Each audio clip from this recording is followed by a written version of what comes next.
Minister R Bindu telephone ലൈനുണ്ട്. Minister, രാമകൃഷ്ണനെതിരെയുള്ള ജാതി അധിക്ഷേപം ശ്രദ്ധയിൽപ്പെട്ട് കാണും.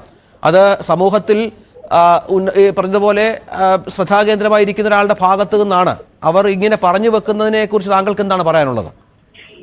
അത് തീർച്ചയായും അത്യന്തം പ്രതിഷേധാർഹവും വളരെ അപലപനീയവുമായിട്ടുള്ള ഒരു പ്രസ്താവനയാണ് അവർ നടത്തിയിട്ടുള്ളത്. രാമകൃഷ്ണൻ മോഹിനിയാട്ടത്തിന്റെ വഴികളിൽ പുതിയ സംഭാവനകൾ നൽകിയിട്ടുള്ള കലാപ്രതിഭയാണ്.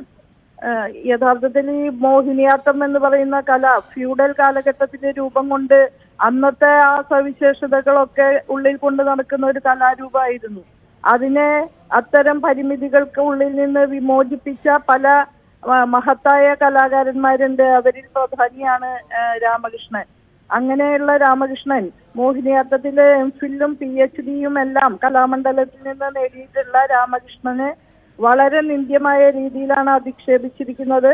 അത് ആ പറഞ്ഞ വ്യക്തിയുടെ മനസ്സിൽ നിറഞ്ഞു നിൽക്കുന്ന ജാതി വെറിയും അവരുടെ വർണ്ണവെറിയും എല്ലാം പ്രകടിപ്പിക്കുന്ന വാക്കുകളാണ്.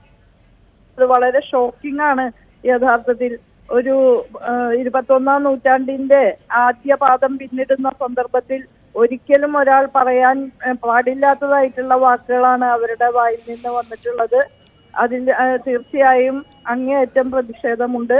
രാമകൃഷ്ണൻ കലാ മേഖലയിൽ ശ്രദ്ധേയമായ പ്രവർത്തനം കാഴ്ചവെക്കുന്ന പ്രതിഭാശാലിയായിട്ടുള്ള ഒരു കലാകാരനാണ്.